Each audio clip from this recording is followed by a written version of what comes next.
Well, today we are continuing our Throwback series, and so hopefully every week in worship you're hearing a song that you kind of remember maybe from back in the day when you worshiped every single week. We're doing some throwbacks from different genres and whatnot every Sunday. Matter of fact, in a couple weeks, we'll have our first ever choir up on the stage, so you don't want to miss that as well.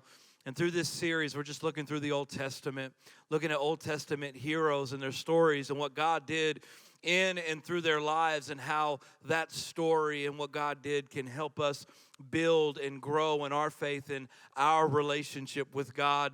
And so today we're going to look at David, the story of David and Goliath. And I've titled my message, How to Overcome Your Giant Problem. How to overcome your giant problem. And so let's dive into the story. 1 Samuel chapter 17, verse 4, it says, Then Goliath, a Philistine champion from Gath, came out of the Philistine ranks to face the forces of Israel. He was over 9 feet tall. Goliath stood at 9.5 feet tall, and his armor weighed 125 problems. He was a giant, and he was a giant problem. 1 Samuel 17, verse 8 through 11, it said, Goliath stood and shouted to the ranks of Israel, Why do you come out and line up for battle? Am I not a Philistine?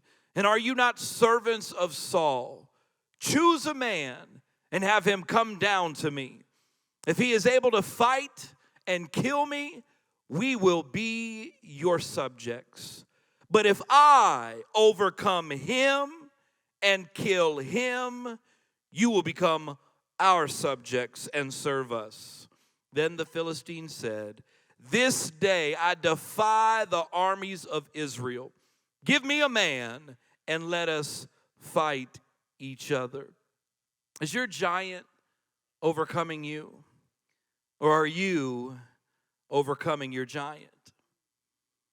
On hearing the Philistines' words, Saul and all the Israelites were dismayed and terrified. The New Living Translation says they were terrified and deeply shaken. Whenever we're facing a giant problem, it is easy to feel terrified or deeply shaken. Is there a giant in your life that has you terrified or deeply shaken? Is there a giant problem that's keeping your dreams from becoming a reality? Is there a giant problem that's robbing you of your peace and joy? Is there a giant problem that's keeping you and your family trapped? I think most of us have some type of giant in our life that we need to overcome. Matter of fact, right now, I want you to name the giant you have to overcome. Maybe for some, as you look at the economy and gas prices and inflation, your retirement account, you're facing the fear of the future. Maybe for some, it's a giant problem at work or in your finances, or a giant problem in your marriage or dating relationship. Maybe it's a giant problem with a child or friendship. Maybe it's a giant burden you're carrying. Maybe it's a giant sin problem that you're struggling with. Maybe it's a giant decision you're wrestling with and you don't know what to do. Today, I want to give you 5 strategies to overcome your giant problem. 5 strategies to overcome your giant problem. The first strategy is this: face your giant. Face your giant. You will never overcome your giant until you face your giant. The Israelite army was not overcoming their giant. They wouldn't face him. They were putting it off. They were procrastinating. Look at 1 Samuel chapter 17, verse 16. It says, For 40 days, every morning and evening, the Philistine champions strutted in front of the Israelite army. For 40 days and 40 nights, the Israelite army never faced a giant. They had 80 opportunities to face the giant, and they kept putting it off. They kept delaying. See, procrastination is the habit of putting off until the day after tomorrow what should have been done the day before yesterday. Why do we procrastinate? Why don't we face the giant that is holding back our life? And so I want us to learn from the Israelite army today. Well, one of the things they did was they procrastinated. Look at 1 Samuel chapter 17, verse 23 and 24. It says, as he was talking with them, Goliath, the Philistine champion from Gath, came out from the Philistine ranks. Then David heard him shout his usual taunt to the army of Israel, and as soon as the Israelite army saw him, they began to run away in fright. The Israelite army didn't just procrastinate, they also ran away from their giant. Some of you aren't facing your giant because you're constantly running away from it. You're scared, you're fearful, and you keep running away from your giant problem. Some of you keep making excuses of why you can't face your giant. It's too big. There's no way I can win. Some of you are pretending like you don't have a giant problem. You're in denial. Everybody else sees your giant. You're like, what giant? I ain't got no problem, please. This is not affecting me. This is not holding back my life. And to overcome your giant problem, you can't keep pretending like you don't have a problem. You can't keep procrastinating or running away or making excuses. You have to make up your mind and face your giant just like David did. Look at 1 Samuel chapter 17, verse 32. Don't worry about this Philistine, David told Saul. I'll go fight him. David said, I'm going to face the giant problem that's making our life miserable.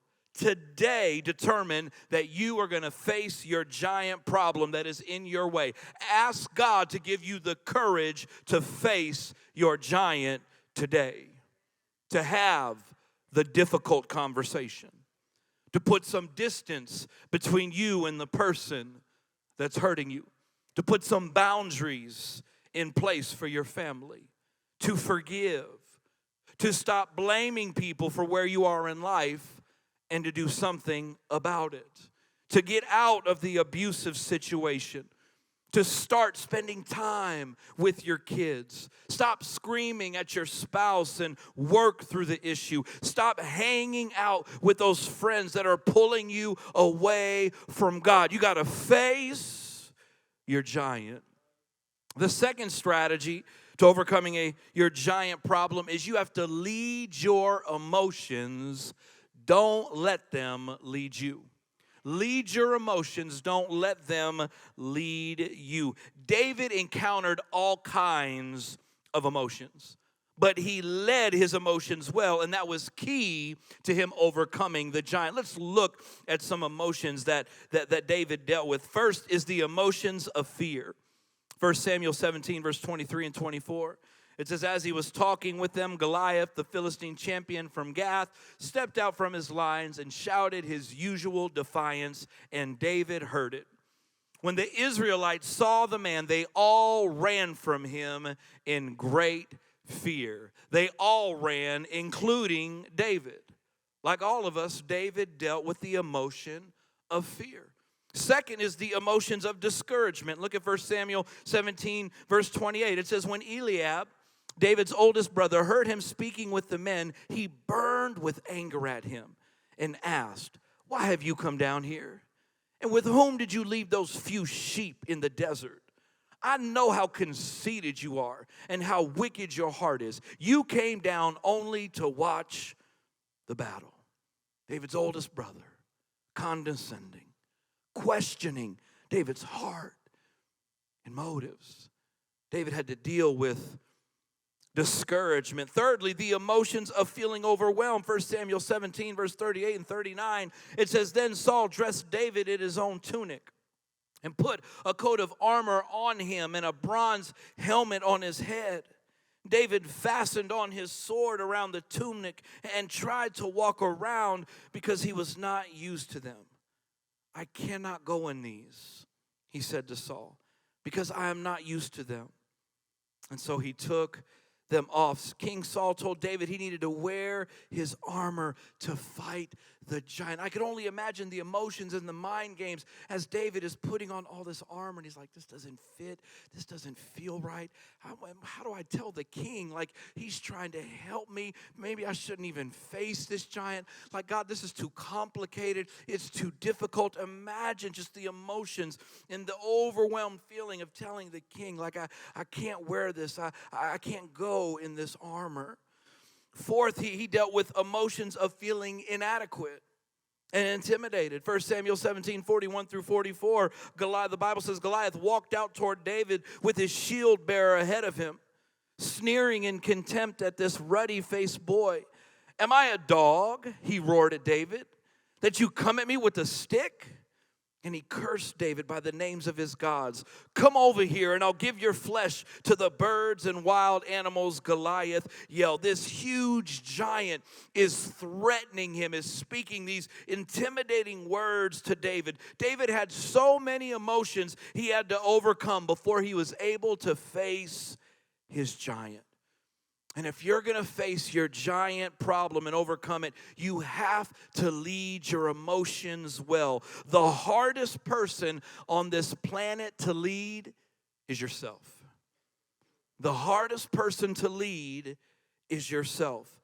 Don't allow your emotions to keep you from overcoming your giant. Don't let your emotions distract you from what needs to be done. You have to take control of your emotions instead of allowing them to take control of you. You have to learn to lead your emotions well. Listen, you don't have to be controlled by worry and anxiety. You don't have to fly off the handle with anger. Ephesians 4:26, in your anger, do not sin. Do not let the sun go down while you are still angry. Listen, we all get angry. You can't change what you feel, but you can change what you do. You can be angry and not sin. You don't have to react in anger and send the hateful text. You don't have to speak with that harsh tone. You don't have to give them a piece of your mind. You don't have to have that attitude. You don't have to cuss people out.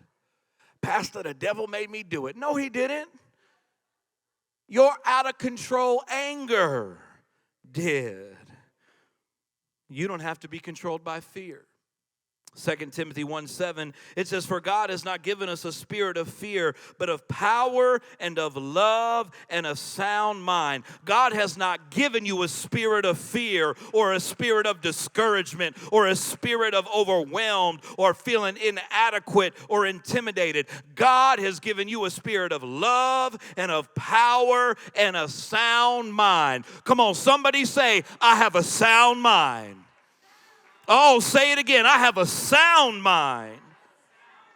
You can lead your emotions well so that you can overcome your giant problem. Number 3, let me give you the third strategy to overcome your giant problem.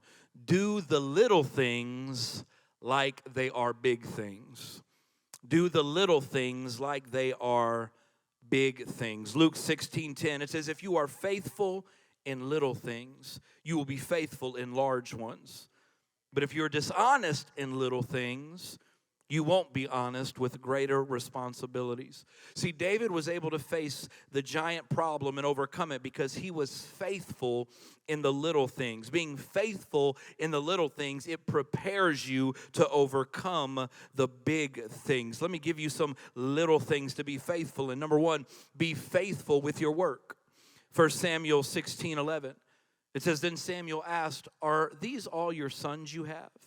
There is still the youngest, Jesse replied, but he's out in the fields watching the sheep and goats. Send for him at once, Samuel said.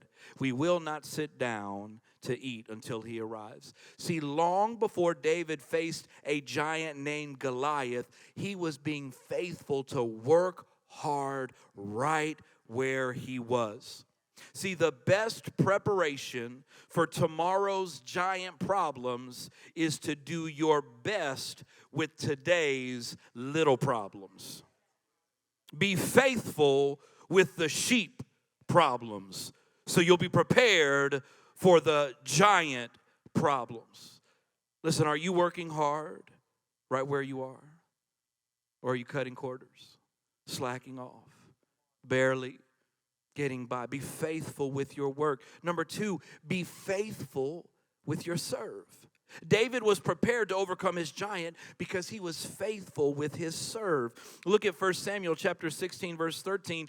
It says, so as David stood there among his brothers, Samuel took the flask of olive oil he had brought and anointed David with the oil. And the Spirit of the Lord came powerfully upon David from that day on. Then Samuel returned to Ramah. See, after David was anointed to be the next king of Israel, he went right back to working with his sheep. He wasn't too anointed to work with sheep. He was a servant. And even though he was anointed to be the next king, he was willing to serve the current king with excellence. 1 Samuel 16:21, it says, so David went to Saul and began serving him. It says Saul loved David very much, and David became his armor bearer. David was faithful to serve in whatever season God had him in. If you want to be prepared to overcome giant problems, be faithful with your serve. Serving is your key to your success. God honors those that serve. Matter of fact, yesterday, we had many of our church family going all throughout Indianapolis. It was Serve Day for our church, and going out and serving and making a difference. We have pics from Serve Day that we want to show you today. Just going to various places and serving. And listen, for some of you, something came alive inside of you. You saw God use you in ways you've never seen him use you before. God filled you with some passion and some excitement. I know for some of you, God, He's even lit a fire inside of your heart now for outreach ministry. You were thinking, man, I could be doing more. I could be making a bigger difference. God, what do I do? Well, what is my next step? How can I serve? How can I make a greater difference? And listen, for those of you, God lit that flame, listen, and we just want to fan it. We want to fan that flame and help you and equip you. We would love for you to start an outreach small group.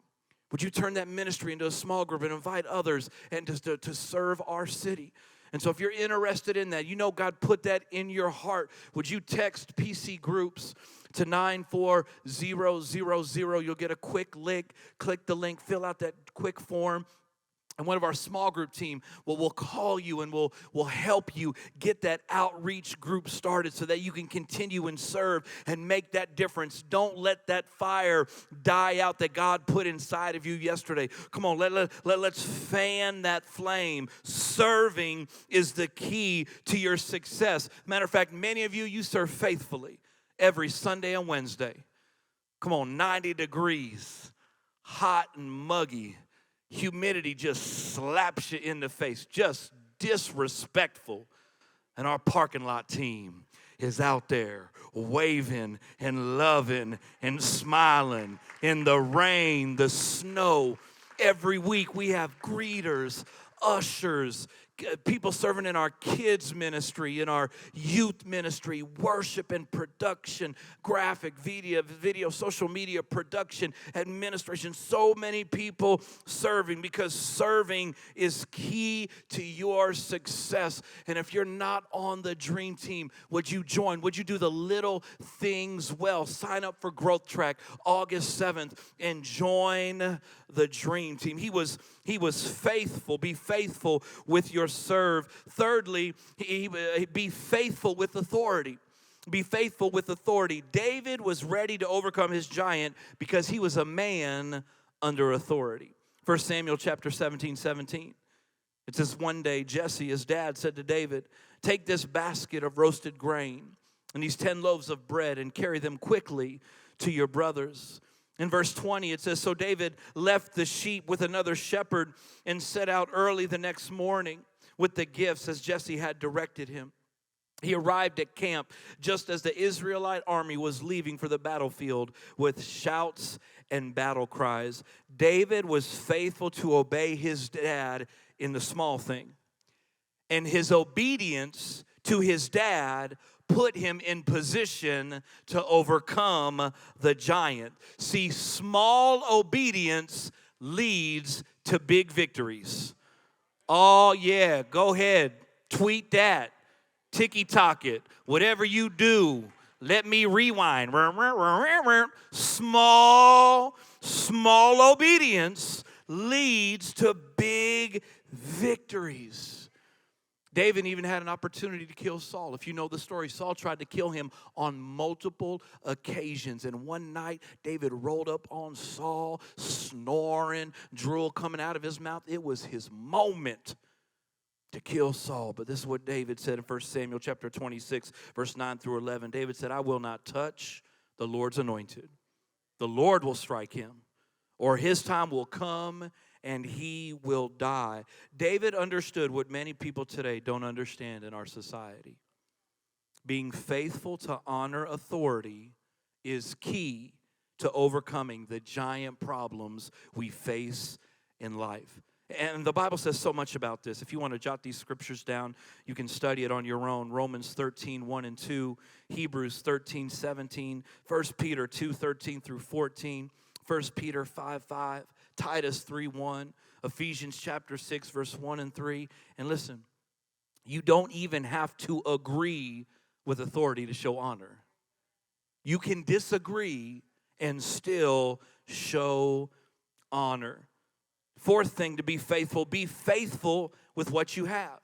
David was prepared to overcome the giant because he was being faithful with what he had. See, so many people aren't prepared to overcome their giant because they're not being faithful with what they already have. Look at 1 Samuel chapter 16, verse 18. It says, one of the servants said to Saul, one of Jesse's sons from Bethlehem is a talented harp player. Not only that, he's a brave warrior, a man of war, and has good judgment. He is also a fine-looking young man, and the Lord is with him. See, David was faithful to develop his skills. Come on, he practiced that harp. He was practicing that. He was working. He was developing. He developed his fighting skills. Listen, are you developing your gifts and talents? He was faithful in developing his wisdom. He was known for his good judgment. Are you growing in wisdom by studying God's word, getting in a small group, learning from mentors? He was faithful in making himself presentable. He was a fine-looking young man.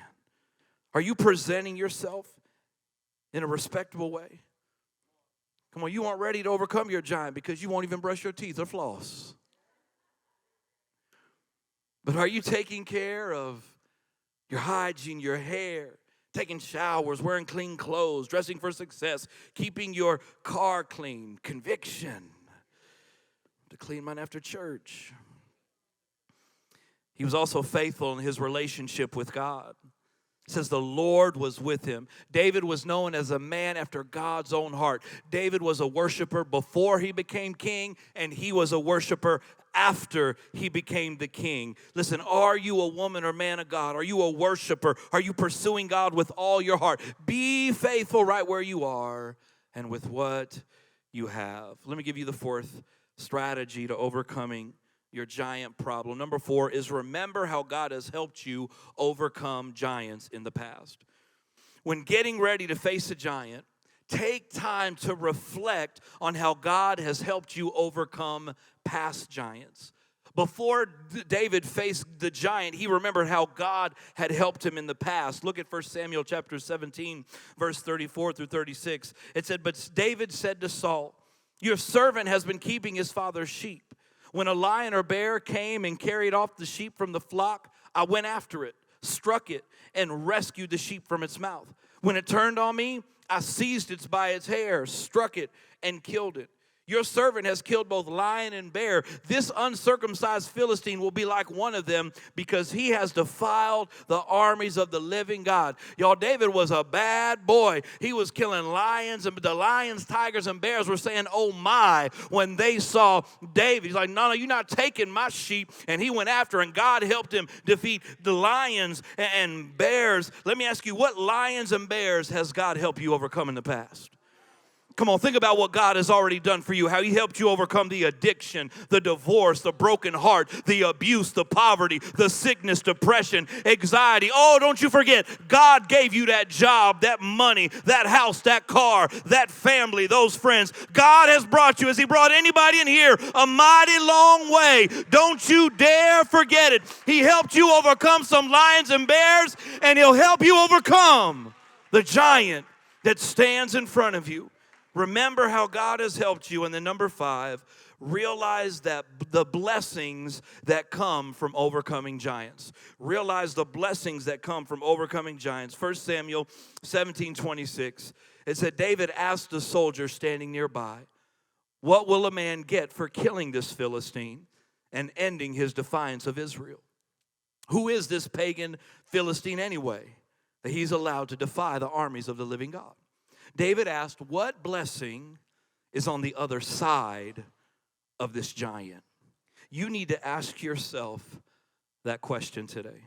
What blessing is on the other side of the giant problem you're facing? Listen to what the previous verse says as the army was talking amongst themselves. 1 Samuel 17:25. It says, now the Israelites have been saying, do you see how this man keeps coming out? He comes out to defy Israel. The king will give great wealth to the man who kills him. He will also give him his daughter in marriage and will exempt his father's family from taxes in Israel. See, there's always a blessing on the other side of your giant problem. You have to face your giant to get your blessing. Face your giant problem. Because on the other side of that giant problem is peace, is joy, is progress, is victory. On the other side of that giant problem is a new season, financial breakthrough, your business going to the next level, starting your new business and ministry. On the other side of your giant problem, there's a restored relationship, a better marriage, finding your spouse. There's promotion, there's healing. There is a blessing on the other side. And I know that giant seems giant to you, but you need to know, to God, your giant problem isn't giant to him at all. That God's going to help you through and help you overcome so that you can get on the other side. But you'll never get on the other side until you face your giant. You got to lead your emotions well. You got to keep doing the little things like they're the big things. You got to keep remembering the same God that helped you defeat the lion and the bear will be the same God that will help you overcome this giant. And there's blessing on the other side. We all face giants, but thank God we serve a God that is way bigger than our giant problem.